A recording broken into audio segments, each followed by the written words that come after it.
Classificação indicativa. Livre para todos os públicos.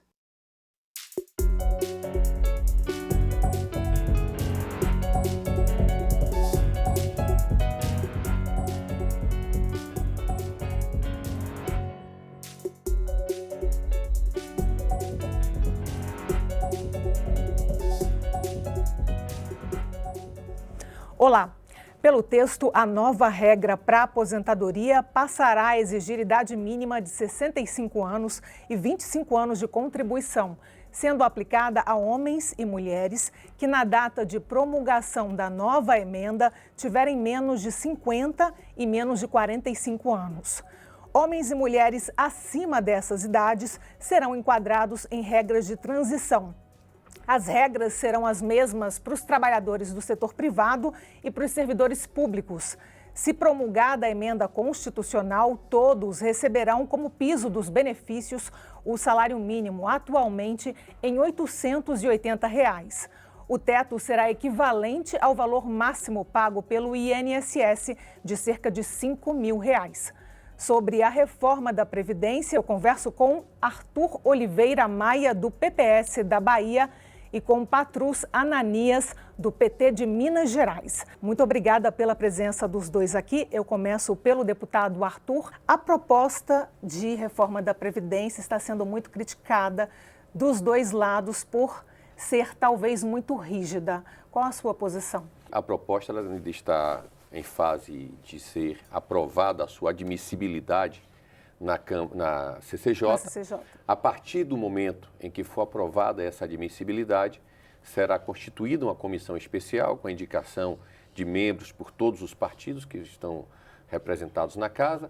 Daí, os membros da comissão elegerão um presidente e o presidente vai indicar um relator. Mas, sem dúvida, é um tema que eu tenho uma afeição muito grande, é um tema que eu procuro estudar, é um tema que eu realmente me interesso profundamente. E penso que nós estamos diante de um fato inexorável. Todos os cálculos autuariais indicam que, caso nós não tenhamos um posicionamento sobre a Previdência, no modelo que está aí, nós teremos a falência absoluta da Previdência no ano de 2024. Obviamente que o tamanho e a profundidade da reforma, ela é, obviamente, motivo de discussão, de debate. As pessoas, alguns entendem que, e eu concordo com isso em muito, que a Previdência pode, por exemplo, acabar com essas isenções que são feitas hoje e que oneram a Previdência. Existem vários setores, algumas entidades que se dizem filantrópicas e que não são filantrópicas, ou mesmo as filantrópicas, que não pagam a Previdência e, consequentemente, trazem um prejuízo para a arrecadação da Previdência. Há questões como o super simples, como o empreendedor individual, que são, de fato, isenções relevantes, mas que, por outro lado, estão trazendo um prejuízo que precisa ser discutido. Durante o debate que acontecerá no âmbito da comissão especial, que deverá ser constituída, e de acordo com o plano de trabalho que será futuramente elaborado, todas essas questões serão debatidas. Então, claro que todas as ponderações serão trazidas para essa discussão e será um debate muito rico, muito importante. É importante que esta Casa compreenda que não estamos recebendo um pacote fechado e temos que aprová-lo na sua integralidade. Mas é também muito importante que esta Casa compreenda a necessidade de fazermos algum tipo de alteração, porque se ficar do jeito que está, sem haver nenhum tipo de mudança, nós decretaremos a falência da Previdência. A reforma da Previdência, sim, ela está sendo feita em vários países, mas o que o Congresso deve negociar dentro dessa reforma que já chegou aqui? Por exemplo, 65 anos, vamos ponto a ponto. 65 anos para os dois sexos é uma idade justa para homem e para mulher, porque a mulher tem a dupla e a tripla jornada. A aposentadoria do agricultor, como é que fica? São pontos que ainda estão muito pouco esclarecidos e também a exclusão, por exemplo, dos militares. Por que eles não entraram nesse texto? Eu penso, Aline, que nós devemos voltar a questões um pouco anteriores. Discutirmos aqui um pouco os antecedentes da reforma. A meu ver, essa reforma chega à Câmara dos Deputados sob suspeita. nós estamos com um governo, na minha leitura, como professor de direito, inclusive, golpista, um governo que atropelou para chegar ao poder princípios e normas constitucionais e que vem desenvolvendo uma operação de desmonte do país e das políticas sociais. É uma série de iniciativas coerentes. Tivemos a entrega do pré-sal, tivemos a PEC 241, agora 55 no Senado, que eu chamo a PEC do desmonte. Que é a do teto dos gastos. Exatamente, desmonta, congela o país por 20 anos e desmonta as políticas sociais, assina, por exemplo, a sentença de morte do programa Bolsa Família, já anuncia o que está aqui na Previdência com relação ao BPC, o benefício de prestação continuada, um programa justo que garante o salário mínimo para pessoas idosas com mais de 65 anos e pessoas incapacitadas, pessoas com deficiência incapacitadas para o trabalho que sejam pobres. E aí a pobreza mesmo, a exigência da lei é que seja 1/4 do salário mínimo. Então, na sua leitura, o senhor está indo para uma conclusão que me parece que é a reforma da Previdência, ela acarretará uma certa exclusão social, é isso? Exatamente, na linha, inclusive, do que o governo golpista vem fazendo, sabe? Eu acho mais grave ainda, né? Eu acho que por trás da reforma da Previdência está um compromisso com o capital internacional, no sentido, inclusive, de abrir uma nova frente de privatizações do país, que é a frente da Previdência privada. Mas o que precisaria mudar, então, na sua leitura, dentro desse texto? Não, primeiro, algumas questões assim que são extremamente sérias. Eu mencionei aqui o BPC, o benefício de prestação continuada, que atinge diretamente os mais pobres, elevando a idade de 65 para 70 anos e desvinculando o salário mínimo. Grave também a questão da previdência rural, aumento do tempo, né, por 65 anos. Nós sabemos as condições em que as trabalhadoras e trabalhadores rurais, eu venho da roça, conheço bem essa realidade, nós sabemos as condições de trabalho dessas pessoas. É importante lembrar aqui, inclusive, Aline, que a Previdência chegou no campo no Brasil, através do Fundo Rural, em 1971, muito recente. Até então, as trabalhadoras e trabalhadores rurais do Brasil não tinham nenhum sistema previdenciário e agora já querem retirar o pouco que foi concedido. Há outra dimensão também, o recolhimento sobre a Previdência Rural incide sobre especialmente no caso da agricultura familiar, sobre a venda de produtos. Nós sabemos que a agricultura familiar vive da safra, do período de venda dos produtos, e isso reforça também o sentimento familiar, que nós precisamos reforçar no Brasil, o sentimento comunitário, as populações tradicionais, quilombolas, reforçar essa ideia também de que a contribuição pode ser familiar, pode ser comunitária, e no caso aí é um retrocesso, é um individualismo. É um indivíduo, inclusive, dissociado da família. Eu queria colocar um pouco mais ainda. 49 anos de contribuição para ter aposentadoria integral. 49 contribuições. É uma vida. Se nós considerarmos a população pobre do Brasil, as trabalhadoras e trabalhadores de baixa renda, da roça, do campo e da cidade, né, no caso de pensão por morte, pode haver o benefício pode ficar aquém do salário mínimo. Mas não seria uma tática de negociação normal no mercado? A gente joga para cima para tentar... Vou ser claro aqui, negociar com o trabalhador rural, negociar com direitos fundamentais dos pobres, me parece uma perversidade. Olha só, você vê que o nobre deputado, ele trata dos problemas, mas não trata das soluções. Nós estamos, meu caro deputado Patrus Ananias, diante de um fato que não é subjetivo. Eu quero discutir, deputado, só um minutinho. Eu só falou, deixa eu falar agora um pouquinho. O tempo tem sido mais generoso com o senhor. A primeira resposta de Vossa Excelência foi muito mais... O senhor falou e agora eu estou retrucando. Eu só estou replicando. Eu quero dizer o seguinte, nós não podemos, primeiro, essa discussão mas vamos ouvir a proposta que o futuro relator tem para negociar? As eleições já deram a resposta a vocês. As eleições que derrotou o PT nas capitais do Oiapoque ao Chuí mostra claramente que o Brasil não queria mais a continuação daquele governo e que foi... A pesquisa agora com relação ao presidente Temer é ótima, hein? Interrompido pela votação da Câmara dos Deputados. Os telespectadores têm que atentos à pesquisa que saiu. Então, o que nós temos diante de nós é uma situação em que ou tratamos da questão da Previdência ou então nós vamos ter a falência da Previdência em 2024. Isso não é um dado do PT, nem do DEM, nem de partido nenhum. Isso é um dado técnico que está colocado de maneira muito objetiva.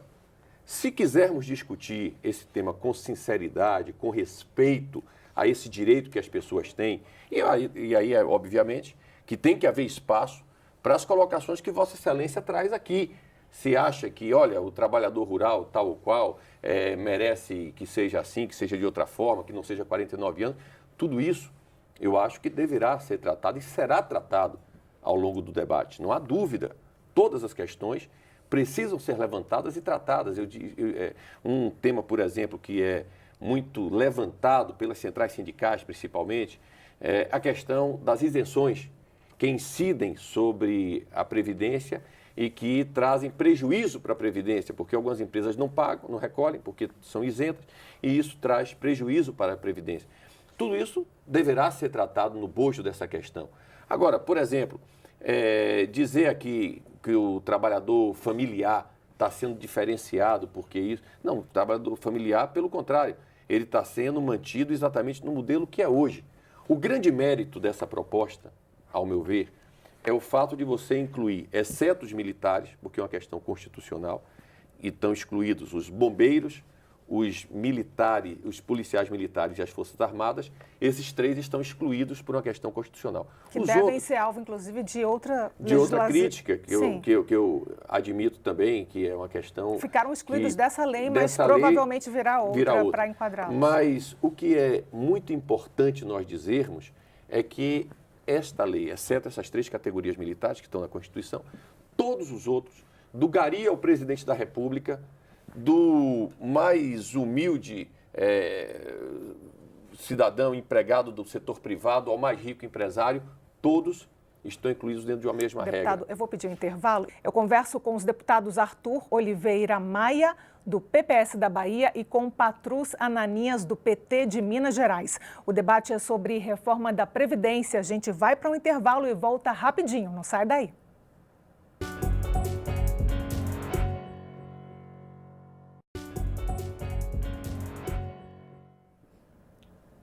Eu converso sobre reforma da Previdência com os deputados Patrus Ananias, do PT, e Arthur Oliveira Maia, do PPS. Deputado Patrus, então, a sua resposta no segundo bloco, a colocação do deputado Arthur. Eu quero deixar claro aqui para os telespectadores que as questões técnicas são permeadas pelos interesses e pela questão ideológica. Nós vivemos em sociedade e nós sabemos que os interesses dos mais ricos, por exemplo, são bem defendidos através da mídia, através da chamada ideologia. As chamadas classes dominantes, que detêm o poder econômico, e quem detém o poder econômico detém também outros poderes, inclusive da comunicação, eles conseguem colocar para a sociedade como se fosse um bem da sociedade aquilo que é um bem para eles. É o que nós estamos vendo. Quando se coloca no mesmo nível que a reforma da Previdência é para pobres e para os ricos, nós estamos tratando de forma igual desiguais. Os ricos podem ter mais gordura, ter mais condições, inclusive de previdência privada, que é um dos pontos principais que está colocado. Eu quero também chamar a atenção aqui que não é verdade que a Previdência no Brasil seja deficitária.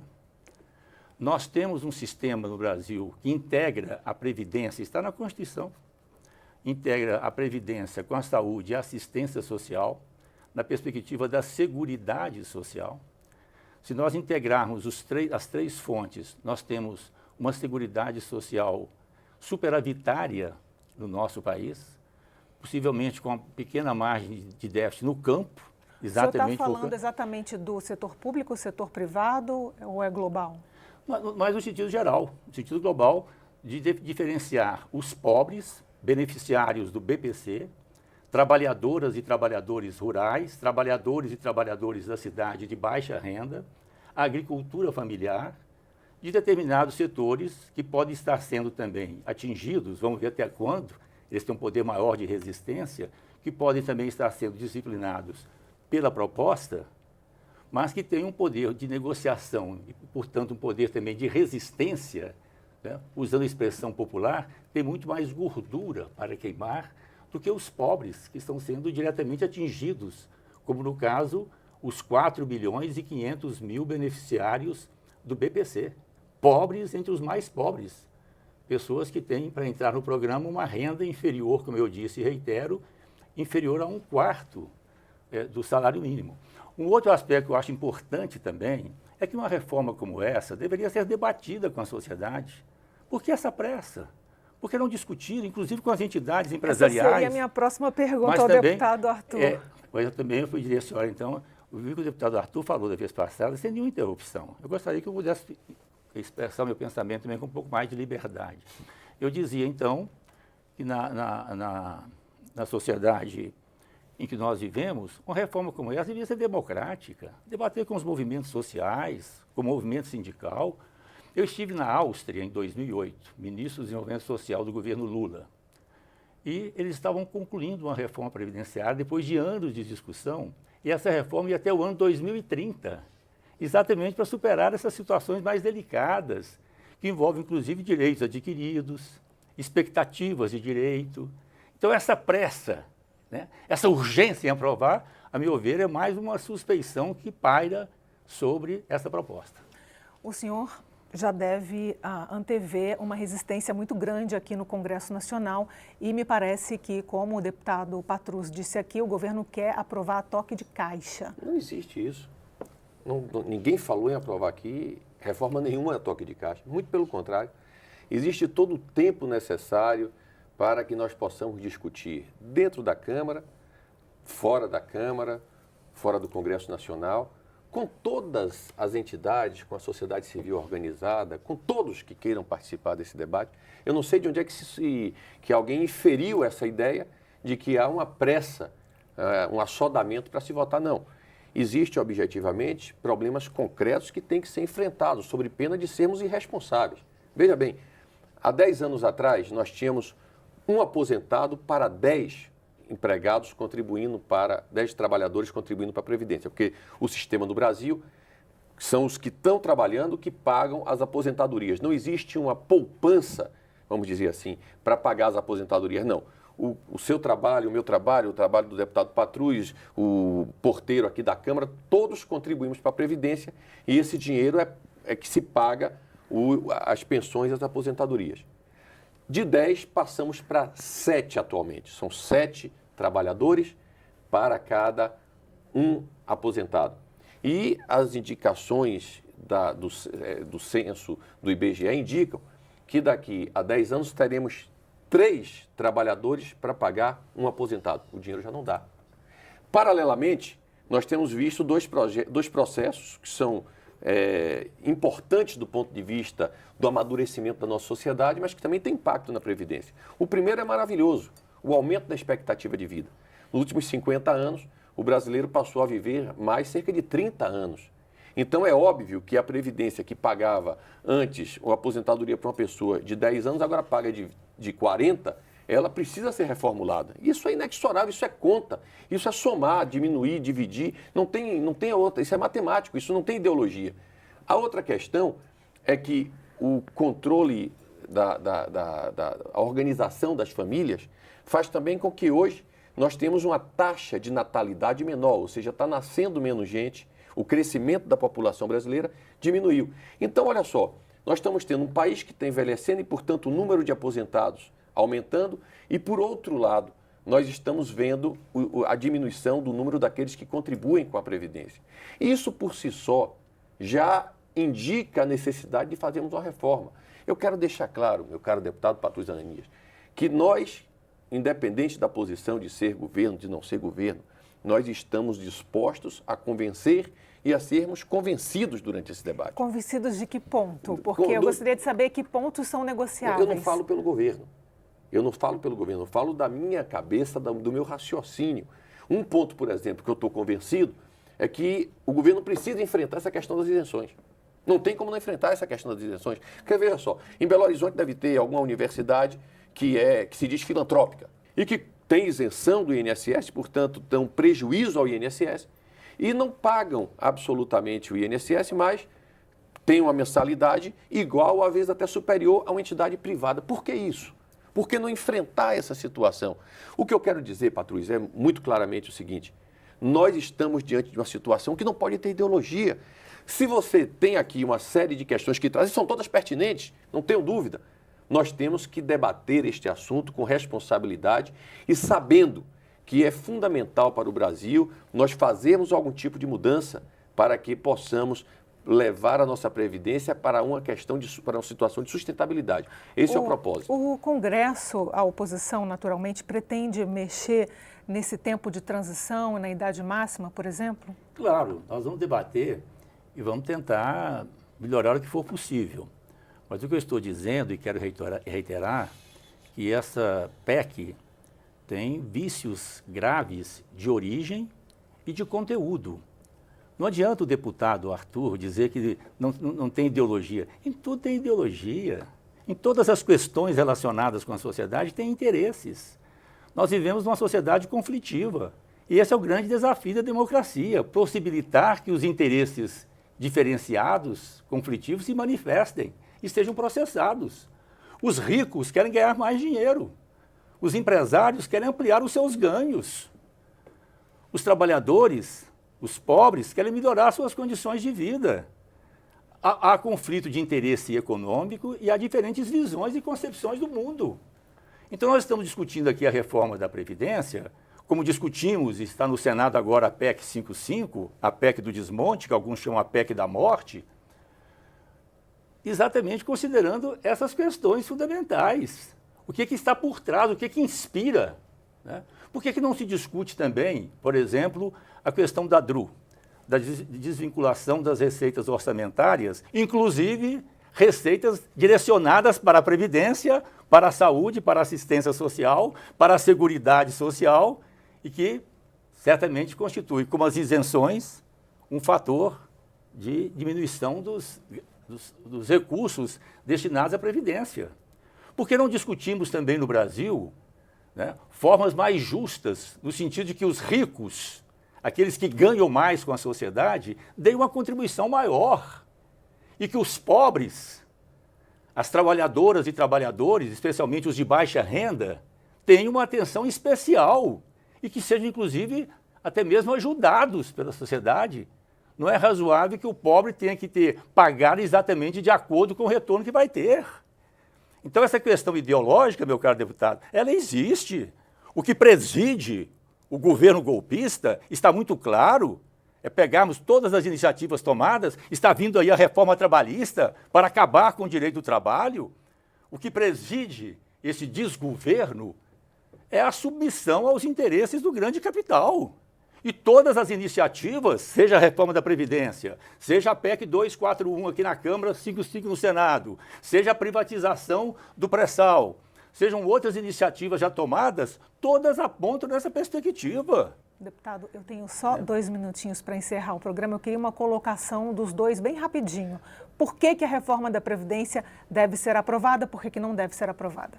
Olha, primeiro eu quero dizer o seguinte, ele falou da DRU, e a DRU, ela foi válida no governo do Lula, no governo da Dilma, está sendo no governo de Michel Temer. Não há diferença nenhuma, no seu partido usou a DRU exatamente como está sendo usado hoje.